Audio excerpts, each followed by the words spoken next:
Hello, അമ്മ മനസ്സിൻ്റെ പുതിയൊരു എപ്പിസോഡിലേക്ക് എല്ലാവർക്കും സ്വാഗതം. ചാനൽ ആദ്യമായിട്ട് കാണുന്നവരാണെങ്കിൽ ഒന്ന് സബ്സ്ക്രൈബ് ചെയ്തിട്ട് ലൈക്ക് ചെയ്യണേ. അപ്പോൾ മേഘ ആവുന്നത്ര പരിഹസിക്കുന്നുണ്ടായിരുന്നു ചന്ദ്രികയും സിദ്ധാർത്ഥിനെയും.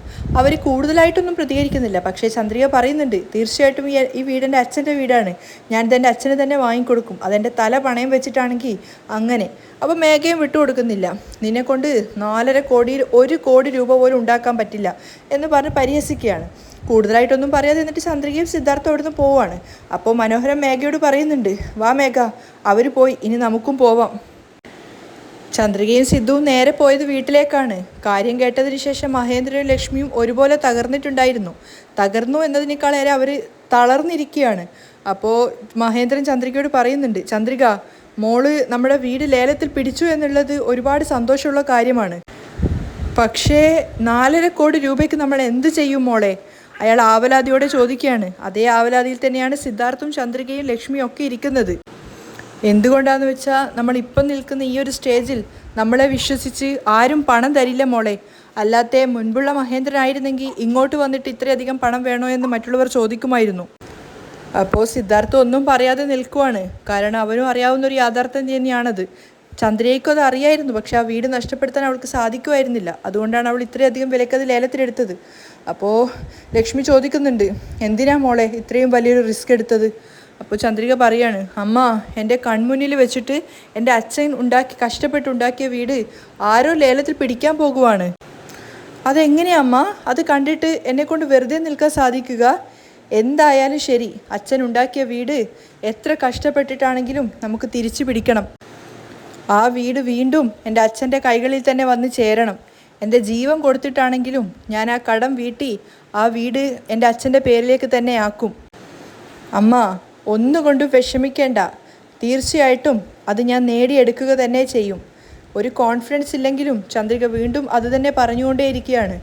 അപ്പോൾ ലക്ഷ്മി സങ്കടത്തോട് പറയുന്നുണ്ട്, മോളെ, ഇത് ഒരു കള്ളത്തരമുള്ള ലോകമാണ്. നമ്മുടെ കയ്യിൽ സ്വത്ത്, പണം, സമ്പാദ്യം ഒക്കെ ഉണ്ടെന്നറിഞ്ഞാൽ നമ്മൾ അങ്ങോട്ട് പോയി ചോദിക്കാതെ തന്നെ ഇങ്ങോട്ട് വന്ന ആൾക്കാർ നമ്മളെ സഹായിക്കും. എന്നാൽ നമുക്ക് സ്വത്തുമില്ല, സമ്പാദ്യവുമില്ല, നമുക്ക് പണം വന്ന് ചേരാനുമില്ല എന്ന് മനസ്സിലാക്കി കഴിഞ്ഞാൽ ആരും നമ്മളെ തിരിഞ്ഞു നോക്കുക പോലുമില്ല. ആവശ്യമില്ലാതെ ഇത്രയധികം വലിയൊരു ബാധ്യത എടുത്തു വെക്കല്ലേ മോളെ. കാരണം നിന്നെക്കൊണ്ട് ഇത്രയും വലിയൊരു തുക സംഘടിപ്പിക്കാൻ സാധിക്കില്ല. നമുക്ക് ആ വീട് വേണ്ട. ചന്ദ്രികയോട് വീണ്ടും ലക്ഷ്മി ഉപദേശിക്കുകയാണ്. അതേ അവസ്ഥയിൽ തന്നെയാണ് സിദ്ധാർത്ഥും നിൽക്കുന്നത്. കാരണം ഇത്രയും അധികം പണം നമ്മളെ കൊണ്ട് കൂട്ടിയാൽ കൂടില്ല എന്ന് അവനും അറിയായിരുന്നു. അപ്പോൾ ചന്ദ്രിക അമ്മയോട് വീണ്ടും പറയാണ്, ഇല്ല അമ്മ, എന്നെക്കൊണ്ട് ആ വീട് മറ്റൊരാൾക്ക് വിട്ടുകൊടുക്കാൻ സാധിക്കില്ല. എന്നെക്കൊണ്ട് സാധിക്കുന്നത് വരെ ഞാൻ പോരാടുക തന്നെ ചെയ്യും. ചന്ദ്രിക വളരെയധികം ആത്മവിശ്വാസത്തോടെയാണ് അപ്പോൾ സംസാരിക്കുന്നത്. അപ്പോൾ മഹേന്ദ്രൻ പറയുന്നുണ്ട്, ചന്ദ്രിക, നിന്നെ കാണുമ്പോൾ എനിക്ക് അമിതമായൊരു സന്തോഷവും അതുപോലെ തന്നെ അഭിമാനവും തോന്നുന്നുണ്ട് മോളെ. ഒരു ഗ്രാമത്തിൽ നിന്ന് പേരും ഊരും അറിയാതെ ഒരു അനാഥയെ പോലെ വന്നിരുന്ന ചന്ദ്രികയായിരുന്നു ഇത്. എന്ത് നഷ്ടപ്പെടുത്തിയാലും നമ്മുടെ വിശ്വാസത്തെ മാത്രം നഷ്ടപ്പെടുത്തരുത് എന്ന് പഴമക്കാർ പറയും. ആ ആത്മവിശ്വാസം നിൻ്റെ കയ്യിൽ ഒരുപാടുണ്ട് മോളെ. നിനക്ക് ആരൊക്കെ സഹായത്തിന് എത്തുമെന്ന് എനിക്കറിയില്ല. പക്ഷെ നിൻ്റെ ഈ ആത്മവിശ്വാസം തീർച്ചയായിട്ടും നിൻ്റെ സഹായത്തിനുണ്ടാവും. മഹേന്ദ്രൻ ചന്ദ്രികയ്ക്ക് കോൺഫിഡൻസ് കൊടുക്കുന്നത് കണ്ടപ്പോൾ ലക്ഷ്മി പറയുന്നുണ്ട്, ഏട്ടാ, നിങ്ങളും കാര്യത്തിൻ്റെ സീരിയസ്നെസ് മനസ്സിലാക്കാതെയാണോ സംസാരിക്കുന്നത്? വല്ല 20 ലക്ഷവും 30 ലക്ഷവും മറ്റോ ആണെങ്കിൽ ആരോടെങ്കിലും കടം ചോദിക്കാമായിരുന്നു. 4.5 കോടി രൂപയാണ് ഏട്ടാ. ഇത്രയും വലിയൊരു പണം ഏർപ്പാട് ചെയ്യാൻ മുഴുവനായിട്ട് 3 ദിവസം തികച്ചില്ല. അത്രയും വലിയൊരു പണം നമ്മൾ എവിടുന്നാണ് ഏട്ടാ കണ്ടുപിടിക്കുക? ലക്ഷ്മി വേവലാതിയോടുകൂടിയാണ് ചോദിക്കുന്നത്. അപ്പോൾ സിദ്ധു പറയുന്നുണ്ട്, എന്താ ആൻറ്റി നിങ്ങൾ ഇങ്ങനെ? ചന്ദ്രിക ഇത്രയധികം ആത്മവിശ്വാസത്തോടെ നിൽക്കുമ്പോൾ നമ്മളും നമ്മളെ കൊണ്ടാവുന്നത് പോലെ അവളെ സഹായിക്കാം. അവളെ തകർക്കാൻ നമ്മൾ ഒരിക്കലും ശ്രമിക്കരുത്. കാരണം അത്രയധികം ആത്മവിശ്വാസത്തോടെയാണ് ചന്ദ്രിക നിൽക്കുന്നത്. നമുക്കെല്ലാവർക്കും ചേർന്ന് ഒരുപോലെ ശ്രമിക്കാം. തീർച്ചയായും അതിനൊരു ഫലം ഉണ്ടാവും. അപ്പോൾ ചന്ദ്രിക കുറച്ചുകൂടി സന്തോഷത്തോടെ ആത്മവിശ്വാസത്തോടെ സിദ്ധുവിനെ നോക്കുവാണ്. കാരണം സിദ്ധു അവൾക്കൊപ്പം ഉണ്ടെന്ന് അവൾക്ക് ഒന്നുകൂടെ ബോധ്യമാവുകയാണ്. സിദ്ധാർത്ഥിൻ്റെ സംസാരം കേട്ടപ്പോൾ മഹേന്ദ്രനും ഒരു കോൺഫിഡൻസ് ഒക്കെ തോന്നുന്നുണ്ടായിരുന്നു. അപ്പോൾ ലക്ഷ്മി സിദ്ധുവിനോട് പറയുന്നുണ്ട്, ശരി, എന്താ ചെയ്യേണ്ടതെന്ന് നീ തന്നെ പറ സിദ്ധു. ഒരല്പനേരം ആലോചിച്ചതിന് ശേഷം സിദ്ധാർത്ഥ് പറയുന്നുണ്ട്, ആൻറ്റി, നമുക്ക് അറിയുന്നവർ, നമ്മുടെ ക്ലയൻസ്, അതുപോലെ തന്നെ നമ്മുടെ കമ്പനിയായിട്ട് ടൈപ്പ് ഉള്ളവർ, അങ്ങനെ നമ്മൾ അറിയുന്ന ഒരുപാട് വലിയ വലിയ ബിസിനസ്സിൻ്റെ ആൾക്കാരുണ്ടാവുമല്ലോ, അവരൊക്കെ ആയിട്ട് അവരോടത്തൊക്കെ നമുക്ക് കുറച്ച് രൂപ കടം ക്രെഡിറ്റായിട്ട് ചോദിക്കാം. സിദ്ധാർത്ഥ് പറഞ്ഞ ഐഡിയ കേട്ടപ്പോൾ ചന്ദ്രികയ്ക്കും മഹേന്ദ്രനും വല്ലാത്ത സന്തോഷം തോന്നുവാണ്. കാരണം അതൊരു നല്ലൊരു ഐഡിയ തന്നെയായിരുന്നു. കിട്ടുന്ന ചെറിയ ചെറിയ തുക പോലും നമ്മളെ സംബന്ധിച്ച് വലിയൊരു തുക തന്നെയായിരിക്കും. അതൊക്കെ ചേർത്ത് വെച്ചാൽ നമുക്ക് നമ്മൾ ഉദ്ദേശിക്കുന്ന ലക്ഷ്യത്തിലെത്തിച്ചേരാം. ഒരുപാട് നന്ദിയുണ്ട് സിദ്ധു സർ. എന്തോ ഒരു വിശ്വാസത്തിൻ്റെ പേരിലാണ് ഞാൻ ലേലം വിളിച്ചത്. എന്നാൽ ഇപ്പോൾ നിങ്ങൾ പറഞ്ഞ ഈ ഐഡിയ എങ്ങനെയെങ്കിലും എനിക്ക് ആ കടം വാങ്ങിച്ചിട്ടാണെങ്കിലും ആ വീട് ഏറ്റെടുക്കാനും അതുപോലെ അതിനുശേഷം ആ കടം വീട്ടാനും സാധിക്കുമെന്നൊരു തോന്നലുണ്ടാക്കുവാണ്. അത്രയും നല്ലൊരു ഐഡിയ പറഞ്ഞു തന്നതുകൊണ്ട് ചന്ദ്രിക സിദ്ധുവിനെ നോക്കിയിട്ട് നന്ദിപരമായിട്ടാണ് പറയുന്നത്. അത് കേട്ടപ്പോൾ മഹേന്ദ്രനും പറയുന്നുണ്ട്, ഞാനും എൻ്റെ ബിസിനസ് ഫ്രണ്ട്സ് എല്ലാവരുടെ അടുത്തും ഫോൺ ചെയ്ത് ചോദിക്കാം, എല്ലാവരും ചേർന്ന് ഒരുപോലെ ശ്രമിക്കാം. നമുക്ക് ആ വീട് തിരിച്ചു കിട്ടണമെന്ന് നമ്മൾ ആഗ്രഹിക്കുവാണെങ്കിൽ തീർച്ചയായിട്ടും നമുക്ക് ആ വീട് കിട്ടുക തന്നെ ചെയ്യും. നമ്മളെല്ലാവരും ഒറ്റക്കെട്ടായിട്ട് നിന്നാൽ മതി. അത് ആരെക്കൊണ്ടും തടയാൻ സാധിക്കില്ല. ഓരോരോ വാക്കുകളും ചന്ദ്രികയുടെ കോൺഫിഡൻസ് ഉയർത്തിക്കൊണ്ടേയിരിക്കുകയാണ്. ആ സമയത്ത് ലക്ഷ്മി സങ്കടത്തോടെ പറയുന്നുണ്ട്, ഇന്ന് നമ്മുടെ വീട് ലേലത്തിൽ വരാനും നിങ്ങളെല്ലാവരും ഇതുപോലെ കഷ്ടപ്പെടാനും ഞാൻ മാത്രമാണ് കാരണം. ഞാൻ അന്ന് മേഘയുടെ പേരിലേക്ക് സ്വത്തുക്കൾ മുഴുവൻ എഴുതി വെക്കാതിരുന്നുവെങ്കിൽ ഇങ്ങനെയൊക്കെ നടക്കുമായിരുന്നോ? അവർ സങ്കടത്തോടെ ചോദിക്കുകയാണ്, ഒരു കുറ്റബോധത്തോടെ. അപ്പോൾ മഹേന്ദ്രൻ അവരെ ആശ്വസിപ്പിക്കാൻ വേണ്ടി പറയുന്നുണ്ട്, ലക്ഷ്മി, ദൈവം എന്താണോ വിധിച്ചത് അത് മാത്രമേ നടക്കുള്ളൂ. കഴിഞ്ഞുപോയ കാര്യത്തെക്കുറിച്ച് ഇപ്പം എന്തിനാ സംസാരിക്കുന്നത്? നടക്കാൻ വേണ്ടി പോകുന്ന കാര്യത്തെക്കുറിച്ച് സംസാരിക്കേ. ലക്ഷ്മി സങ്കടത്തോടെ ഇരിക്കുന്ന സമയത്ത് സിദ്ധാർത്ഥ് ചന്ദ്രികയോട് പറയുന്നുണ്ട്, ചന്ദ്രിക, നമുക്ക് മുന്നിൽ സമയമില്ല. നമ്മൾ നശിപ്പിക്കുന്ന ഓരോ സമയവും നമ്മുടെ വീട് നമ്മളിൽ നിന്നും അകലാൻ കാരണമാവും. അതുകൊണ്ട് നമുക്കിപ്പം തന്നെ ഇറങ്ങാം. പോവാം സർ. നമുക്ക് അറിയാവുന്ന എല്ലാവരുടെ അടുത്തും നമുക്ക് കടം ചോദിക്കാം. നമുക്ക് അക്കൗണ്ടുള്ള ബാങ്കിലെ ഓഡിയുടെ അടുത്തും നമുക്ക് ചോദിച്ചു നോക്കാം. തീർച്ചയായും നമുക്ക് എന്തെങ്കിലും ഒരു വഴി തെളിയും. ശരി, വാ. ശരി സർ എന്ന് പറഞ്ഞ് ചന്ദ്രികയും എഴുന്നേൽക്കുകയാണ്. അപ്പോൾ ലക്ഷ്മി പറയുന്നുണ്ട്, ചന്ദ്രിക, ഒരു നിമിഷം മോളെ.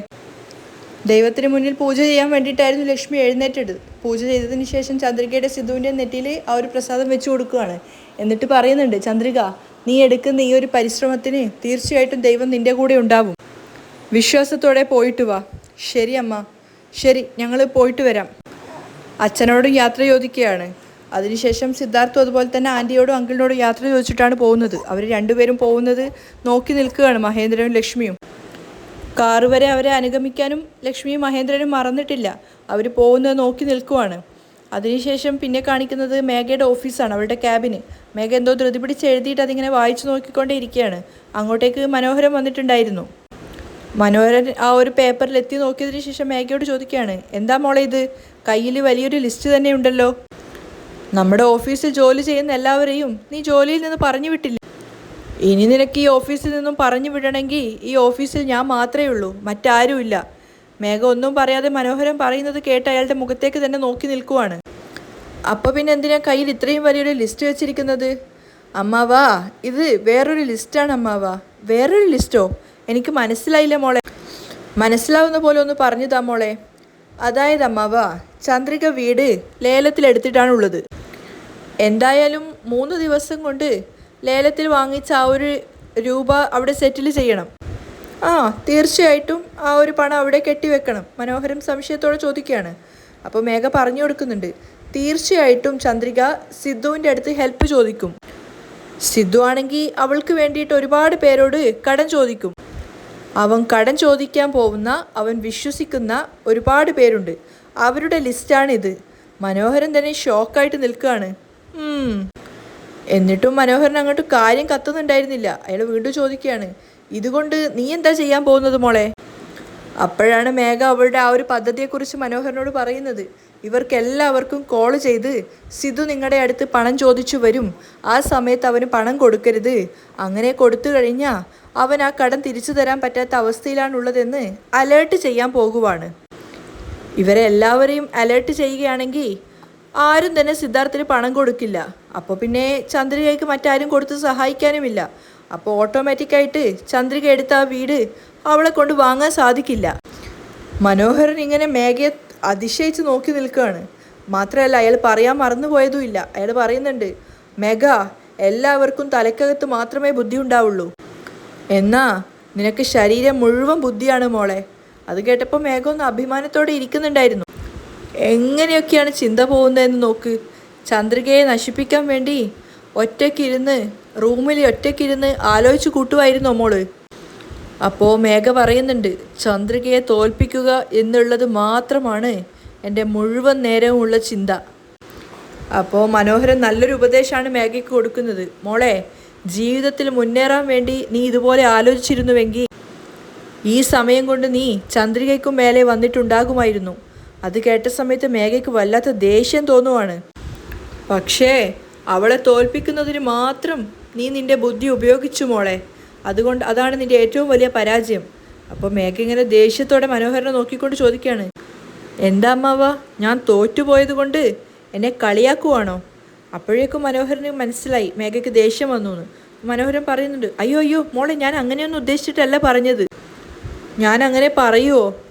ഞാൻ പറഞ്ഞത് എന്താണെന്ന് വെച്ചാൽ, മോൾക്ക് കിട്ടിയ ഈ ബിസിനസ് നഷ്ടപ്പെട്ടു, താമസിച്ചു കൊണ്ടിരുന്ന വീടും നഷ്ടമായി, എന്നിട്ട് ഇപ്പോഴും ചന്ദ്രികയെ തന്നെ തോൽപ്പിക്കണമെന്ന് ചിന്തിച്ചുകൊണ്ടിരിക്കുവാണല്ലോ. അതുകൊണ്ടാണ് ഞാൻ എന്നിങ്ങനെ മനോഹരൻ വിനയത്തോടെ പറഞ്ഞു കൊടുക്കുകയാണ്. പക്ഷെ മനോഹരൻ പറയുന്നതൊന്നും മേഘയുടെ നല്ല ബുദ്ധി കയറുന്നുണ്ടായിരുന്നില്ല. അവളിങ്ങനെ ദേഷ്യത്തോടെ അരിശത്തോടെയാണ് ഇരിക്കുന്നത്. മേഘ മറുത്തൊന്നും പറയാത്തത് കണ്ടപ്പോൾ മനോഹരൻ വീണ്ടും പറഞ്ഞു കൊടുക്കുന്നുണ്ടായിരുന്നു, ആദ്യം നമ്മൾ സ്റ്റഡിയായിട്ട് നിൽക്കണം. നമ്മൾ സ്റ്റഡിയായാൽ മാത്രമേ നമുക്ക് ശത്രുവിനെ തോൽപ്പിക്കാൻ സാധിക്കുള്ളൂ. ഇവിടെ പക്ഷേ നമ്മൾ തന്നെ തോറ്റുകൊണ്ട് ചുഴലിയിൽപ്പെട്ടതുപോലെ ജീവന് വേണ്ടി കൊതിച്ചുകൊണ്ടിരിക്കുകയാണ്. ഈ സമയത്ത് കൈയില്ലാത്തവൻ വിരലില്ലാത്തവനെ കളിയാക്കുന്നു എന്ന് പറഞ്ഞതുപോലെ ചന്ദ്രികയെ തോൽപ്പിക്കാൻ വേണ്ടി ശ്രമിക്കുന്നത് കാണുമ്പോൾ കോമഡി ആയിട്ട് തോന്നുന്നു മോളെ. അത്രയായപ്പോഴേക്കും മേഘയ്ക്ക് ദേഷ്യം കയറുകയാണ്. അവൾ പറയുന്നുണ്ട്, ഇങ്ങനെയുള്ള ഉപദേശങ്ങളൊന്നും എൻ്റെ അടുത്ത് പറയണ്ട അമ്മാവാ, ഞാൻ തന്നെ വല്ലാത്ത ടെൻഷനിലാണ് ഉള്ളത്. അപ്പം മനോഹര ശബ്ദം താഴ്ത്തിയിട്ട് തലതിരിച്ചിട്ട് പറയുന്നുണ്ട്, അറിയുന്ന ആൾക്കാർ പറഞ്ഞു തന്നു കഴിഞ്ഞാൽ കേൾക്കാനല്ലേ പോകുന്നത്, കേട്ടാലല്ലേ നന്നാവുള്ളൂ. നാശത്തിലേക്ക് പോവാൻ തന്നെ ഇറങ്ങി തീരുമാനിച്ചതല്ലേ, പറഞ്ഞു തരാനല്ലേ പറ്റുള്ളൂ. നാശത്തിലേക്ക് തന്നെ പോകണമെന്ന് ഇറങ്ങി തീരുമാനിച്ചു കഴിഞ്ഞാൽ പിന്നെ നാശത്തിലേക്ക് തന്നെയല്ലേ പോവുള്ളൂ. നാശത്തിലേക്ക് തന്നെ പോ, ഞാനെന്ത് ചെയ്യാനാ എന്ന് പറഞ്ഞിട്ട് മനോഹരൻ മനസ്സിൽ വിചാരിക്കുന്നുണ്ടായിരുന്നു. കാരണം മേഘയോട് പറഞ്ഞു കഴിഞ്ഞാൽ അവൾ ദേഷ്യത്തോടെ തെറ്റി സംസാരിക്കുകയേ ചെയ്യുള്ളൂ എന്ന് മനോഹരൻ അറിയായിരുന്നു. അപ്പോൾ അയാൾ പിന്നീട് ചിരിച്ചുകൊണ്ടാണ് മേഘയോട് പറയുന്നത്, ശരി, മോൾ ചെയ്യുന്നത് പോലെയൊക്കെ ചെയ്യ്, എപ്പോഴും മോളുടെ കൂടെ തന്നെ അമ്മാവനുണ്ടാവും. മനോഹരൻ പറഞ്ഞതൊന്നും മേഘ ചെവിക്കൊണ്ടിട്ട് പോലും ഉണ്ടായിരുന്നില്ല. അതുകൊണ്ട് തന്നെ അവൾ എന്താണോ ചെയ്യാൻ ഉദ്ദേശിച്ചത് അത് അവൾ ചെയ്യാൻ ആരംഭിക്കുകയാണ്. ആദ്യം തന്നെ ആ പേപ്പറിലുണ്ടായിരുന്ന ആളുടെ നമ്പറിലേക്കാണ് കോൾ ചെയ്യുന്നത്. അതൊരു വലിയ ബിസിനസ്സിൻ്റെ മാനേജർ തന്നെയായിരുന്നു, ഒരു MD ആയിരുന്നു. അപ്പോൾ അയാൾ ഫോൺ എടുക്കുന്നുണ്ട്. ഒരറിയാത്ത നമ്പറിൽ നിന്നാണ് കോൾ വന്നത്. അപ്പോൾ മേഘ ആദ്യം സ്വയം പരിചയപ്പെടുത്തി കൊടുക്കുകയാണ്. അതായത് മേഘ ഗ്രൂപ്പ്സ് ഓഫ് കമ്പനിയുടെ MD ആയിട്ടുള്ള മേഘയാണെന്ന്. അപ്പോൾ അയാൾ സംസാരിക്കുകയാണ്, ശരി മേഘ പറയൂ, എന്താ പെട്ടെന്ന് വിളിച്ചത്? ഒന്നുമില്ല, അതായത് സിദ്ധാർത്ഥ് വലിയൊരു കടത്തിൽ പെട്ടിട്ടാണുള്ളത്. അതുകൊണ്ട് ഒരുപക്ഷെ അവൻ നിങ്ങളുടെ കയ്യിൽ കടം ചോദിച്ചിട്ട് വരുമായിരിക്കും. അങ്ങനെ അവൻ വരുവാണെങ്കിൽ അവനെ നിങ്ങൾ സഹായിക്കരുത്. അയാൾ മറുത്തൊന്നും പറയാതെ മേഘ പറയുന്നത് കേട്ട് നിൽക്കുകയാണ്. അപ്പോൾ മേഘ അഡ്വൈസ് പോലെ പറഞ്ഞു കൊടുക്കുന്നുണ്ട്, ഇത് ഞാൻ എന്തുകൊണ്ടാണ് പറയുന്നതെന്ന് വെച്ചാൽ അവനിപ്പോൾ വലിയൊരു ക്രൈസിസിലാണുള്ളത്, വലിയൊരു കടം കയറിയ ബാധ്യതയിലാണുള്ളത്. നിങ്ങളിപ്പോൾ അവനെ സഹായിക്കാൻ വേണ്ടി അവന് പണം കൊടുക്കുവാണെങ്കിൽ തീർച്ചയായിട്ടും അത് തിരിച്ചു തരാൻ അവനെക്കൊണ്ട് സാധിക്കില്ല. എന്താ മേഘ ഈ പറയുന്നത്? അതെ സർ, സിദ്ധാർത്ഥിന് കടം കൊടുത്ത ഒരുപാട് പേര് ഇപ്പോൾ തിരിച്ചു കിട്ടാനാവാതെ കഷ്ടപ്പെടുവാണ്. കടത്തിന് മേൽ കടമായിട്ട് എത്രയാണെന്ന് പോലും അറിയാത്തത്രയും വാങ്ങിയിട്ടുണ്ട്. അവന് കടം കൊടുത്ത ഒരുപാട് ആൾക്കാർ ഇപ്പോൾ പൈസ തിരിച്ചു കിട്ടാത്തതിൻ്റെ പേരിൽ പോലീസിൽ കംപ്ലൈൻറ്റ് കൊടുക്കാൻ പോകുവാണ്. മേഘയുടെ കുരുട്ടുബുദ്ധി കണ്ടപ്പോൾ മനോഹരന് പോലും അതിശയം തോന്നുവാണ്. ഇവളുടെ മനസ്സിൽ ഇത്രയും ചതിയും വഞ്ചനയും മാത്രമേ ഉള്ളൂ എന്ന് ചിന്തിച്ചിട്ട്. അപ്പോൾ മേഘ അയാളോട് പറയുന്നുണ്ട്, നിങ്ങളും അവന് കടം കൊടുത്തിട്ട് അവൻ്റെ ആ ഒരു കടക്കടിയിൽ പെട്ടു പോവേണ്ട. നല്ല കാര്യം മേഘ നീ പറഞ്ഞു തന്നത്. ഒരുപക്ഷെ ഇത് ഞാൻ അറിഞ്ഞിരുന്നില്ലെങ്കിൽ സിദ്ധു വന്ന് പണം ചോദിച്ചാൽ ഉടനെ ഞാൻ എടുത്തു കൊടുക്കുമായിരുന്നു. ശരി മേഘ, സിദ്ധു വന്നാൽ ഞാൻ കൈകാര്യം ചെയ്തോളാം. അയാൾ പറഞ്ഞു കേട്ടപ്പോൾ മേഘയ്ക്ക് ഒത്തിരി സന്തോഷമായി. ഓക്കെ സർ, താങ്ക് യു എന്ന് പറഞ്ഞ് മേഘ കോൾ കട്ട് ചെയ്യാണ്. അപ്പം മനോഹരൻ വെറുതെ കളിയാക്കി ചിരിക്കുന്നത് പോലെ മേഘയോട് ചിരിച്ചുകൊണ്ട് പറയുന്നുണ്ട്, സൂപ്പർ മോളെ. അപ്പം മേഘ അഭിമാനത്തോടെ പറയാണ്, കണ്ടില്ലേ അമ്മാവ, ഇനി ഇയാളുടെ അടുത്ത് പോയി സിദ്ധാർത്ഥ് പണം ചോദിച്ചാൽ 5 രൂപ പോലും കിട്ടില്ല. മേഘയെ ബോധിപ്പിക്കാൻ വേണ്ടിയിട്ട് മനോഹരൻ പൊട്ടിച്ചിരിച്ച് സന്തോഷിക്കുകയാണ് അവൾക്കൊപ്പം നിന്നുകൊണ്ട്. മേഘയാണെങ്കിൽ അത് മനസ്സിലാക്കാതെ അവൾക്ക് അടുത്ത കോൾ ചെയ്യാനുള്ള ആളുടെ നമ്പറിലേക്ക് പോകുവാണ്. അവിടെയാണ് ഇന്നത്തെ എപ്പിസോഡ് വൈൻഡപ്പ് ചെയ്യുന്നത്.